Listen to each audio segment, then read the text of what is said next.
ladies and gentlemen, boys and girls. Welcome to another edition of Fishmonger Stories. My name is George, but I go by the name Fishmonger Stories. Do I have another interesting story for you? Are you ready for this story? Hadithi, hadithi! Hadithi, hadithi! Can I tell you a story? Are you ready for this story? Hadithi njo! Hadithi, hadithi! I say Ina! I say Ina! Are you ready for this story? Opi yaide! Opi yaide! Opi yaide! Lookama! Which means, open your eyes, look at me, let me impart some wisdom to you. Are you ready for this story? Open your eyes, look at me, let me impart some wisdom, some stories to you.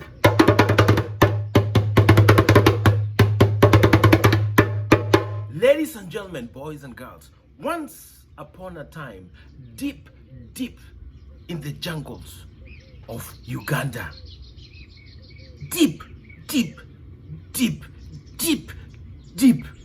the jungles of Uganda, there lived an hunter. Ladies and gentlemen, when this hunter was born, he gave out such a loud cry that the midwives who surrounded the mother when the baby was born prophesied and said, this baby, when he grows up, will one day be a great hunter or a great warrior. Ladies and gentlemen, when this boy grew up, he chose the latter. He became a great hunter. And was he great? Oh yes, this boy, he grew up and he became a man. He was such a great hunter. Every morning with his bow, his arrow, his spear, he went out hunting. And he would bring back great spoils. He would bring back juicy, succulent deer meat. He would bring back juicy, succulent gazelle meat. He would bring back juicy, succulent antelope meat. He would bring back juicy, succulent hogs, zebra meat. He brought good meat. Yes, even the bush meat, yes. Are you ready for a story? Are you ready for a story? This young man was so good an hunter. He would just tell the women in the village, all the women in the village, get your cornbread ready, get your ugali ready, get your yam fufu ready, get your matoke ready, get your obusuma ready, get your obokima ready. I am going to bring the meat. And in 10 minutes, he'd come back with all this meat. Yes, that's how fast and furious he was. Get your cornbread ready, get your ugali ready, get your fufu ready, get your cornbread, your ugali, your fufu, obusuma, obokima, get everything ready. I am bringing the meat. 10 minutes, he's back with all the meat you can think about. That's how good it was. It was so good, he helped even the other villages surrounding them. It was so good, he would go hunting in the morning, at midday, in the evening. The people, they had so much meat. They told him, we have enough meat, slow down. But he still said, no, you need more. The people, they had abundance of meat. So much meat, they told him, you don't have to go hunting 3 times a day. Once a day is enough. No. And like every great person or every gifted person, his gift started to get into his head. Yes, he was so good, he was so gifted.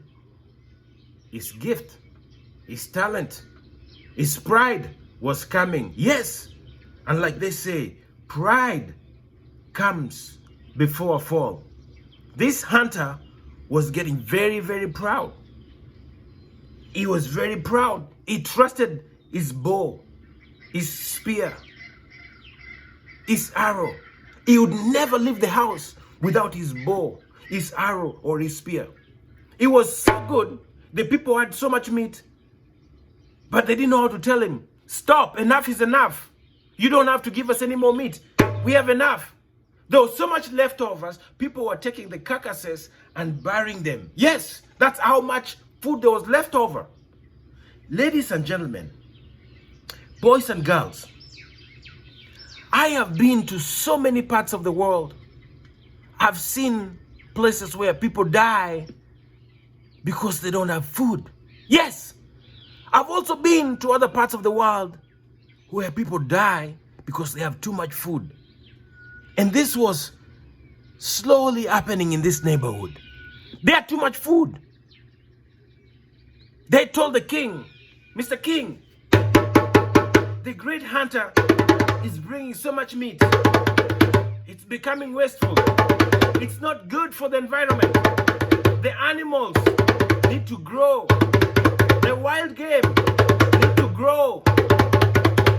The king, being a wise man that he was, thought long and hard on how to present this case to this great hunter. So the king consulted with a soothsayer. Do you know who a soothsayer is?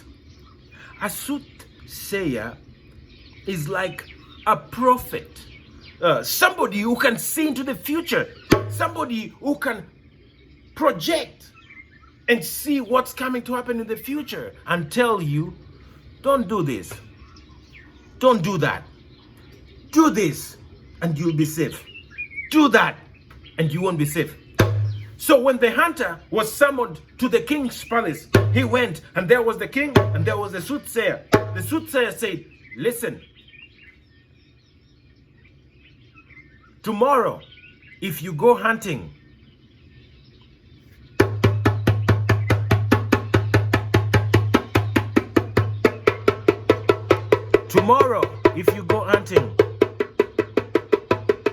that will be your demise. It will be the end of you, said the soothsayer. Tomorrow, if you go hunting, that will be your demise. That will be the end of you. What? With all his skills, with his bow and his arrow and his spear, do you think this mighty, this great hunter listened to anybody? As strong as he was, as powerful as he was, as skilled as he was, do you think this great hunter would listen to anybody? He never listened to the people. He didn't even have the courage, the audacity to listen to the king. Would he listen to a soothsayer? Are you ready for a story?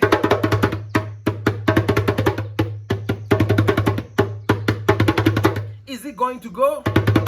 Or is he going to stay home? Yes, ladies and gentlemen, he's going to go. Yes, he's going to go. The following morning, the hunter despised everything the king had said, despised everything the soothsayer had said. He picked up his bow, his arrow, spear.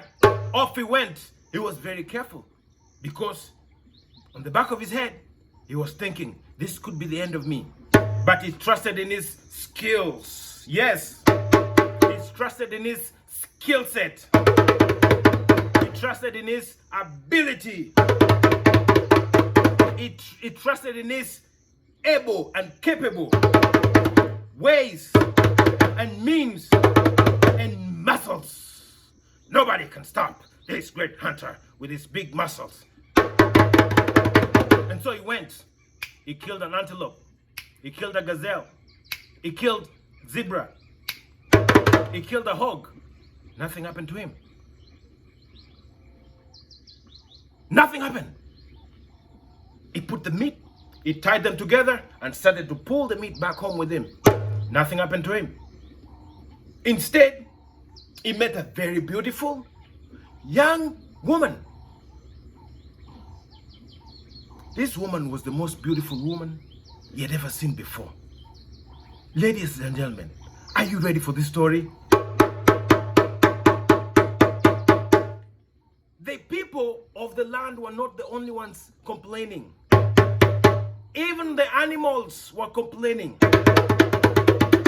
Days had passed. The animals, they called a meeting and said, the hunter is killing us. We need to slow him down or stop him. What do we do? Nobody could volunteer. The hunter was so skilled and so strong. Nobody. They said, lion, you have to go. And the lion said, no. The hunter is so skilled with his bow and arrow and a spear. I don't stand a chance. Leopard, you go. No. Elephant, you go. No. Rhino, you go. No.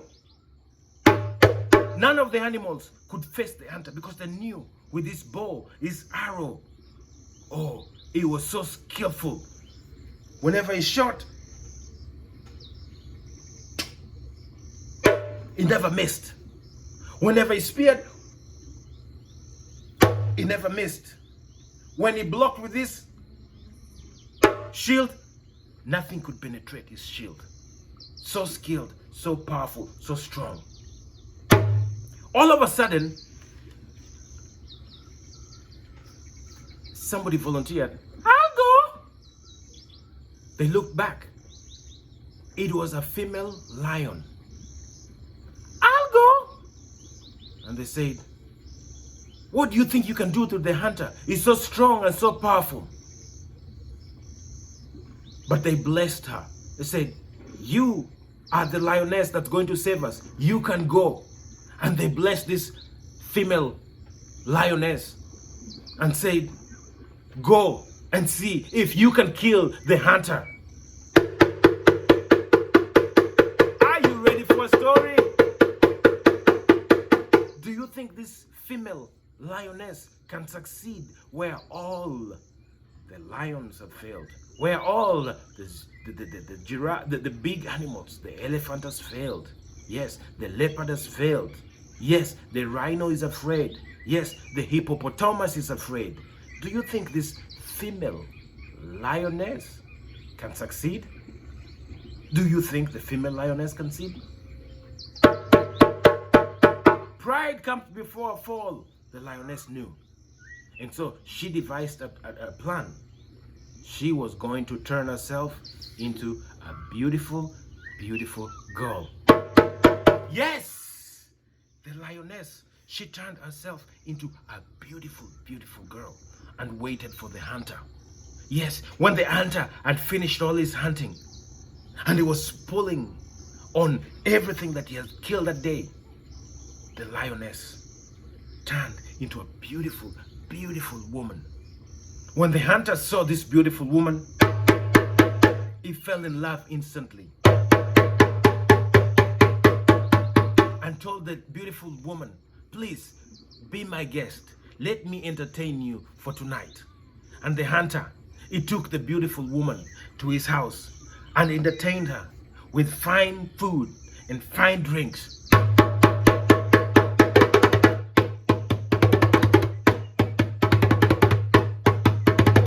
The following morning, the hunter said, I have to ask this beautiful woman to be my wife. So she asked the beautiful woman, will you marry me? But the beautiful woman said, you have to ask my father first. I will not marry you until you ask my father. And you have to take me all the way back to where you found me, because that's very close to where my village is. And you can talk to my father. If my father says yes, then I will marry you. Yes, let's go, said the hunter. And they marched on, the hunter and the beautiful girl. The hunter, he took his spear, he took his bow, and he took his arrow. And the woman said, the beautiful woman said, oh, hey, you cannot show up at my father's place asking for my hand in marriage, showing up with a big spear, a big bow, big arrow. No, that's not how you ask for somebody to marry you. leave all those weapons at home. The hunter, he had never left without his weapons. But because he was in love. What was the hunter in love? Was he? He was in what? In love? No! The hunter was not in love. He was in love. Yes, there's no such thing as love, but there is love. Yes, the hunter was in love. He could hardly think of anything else. And so they walked. He left his bow, he left his arrow, he left his spears, and they walked deep into the jungle. They walked over the mountains, over the hills, crossed many rivers, until they came to a bottom. At the bottom of this hill was a cave. And the beautiful woman said, "My father lives inside that cave." What? "My father," said the beautiful woman, "lives inside the cave. Please, go inside and ask my father if you can marry me. I will take you inside." And the hunter, he followed the beautiful girl. And the beautiful girl, they walked inside this deep and dark cave with bats all over. And the hunter kept wondering, why do they live in such a strange place, in such a dark place? But he was in love. He could not rationalize. He could not think. All he was thinking about was love. When they got inside, when it became darker and darker, guess what happened? The beautiful woman quickly turned from that beautiful woman. She became, yes,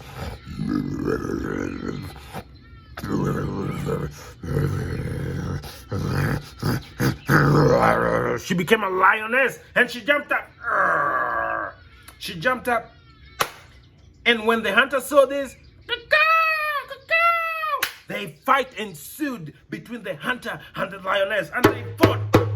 They fought back and forth. They scratched. They fought. They scratched. They fought. They scratched. They fought. They scratched. They fought. They scratched. They fought. They scratched. They fought. They scratched. They fought. They scratched. They fought. They scratched. They fought. They scratched. They fought.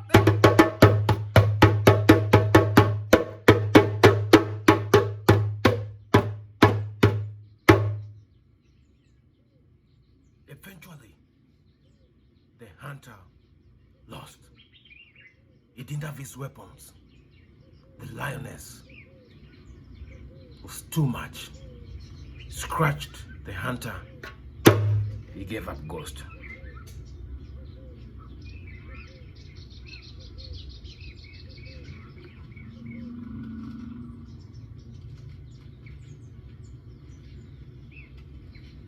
Ladies and gentlemen, boys and girls, if you could have been in the jungle, you would have heard all those loud jubilation and ululation that the animals celebrated when the hunter was killed. At the same time, if you could have been in the village and heard the cry of the hunter's mother after she lost her son. Pride comes before a fall. And like most of those great gifted people with great skill set, pride is often very difficult to control. Pride, when it creeps in, gets the best of us sometimes. And that is the story of the hunter and the lioness. Thank you for watching Fishmonger Stories. Don't forget to subscribe to Fishmonger Stories for more stories that will entertain, challenge, and transform you. Thank you and have a blessed evening. Have a good day.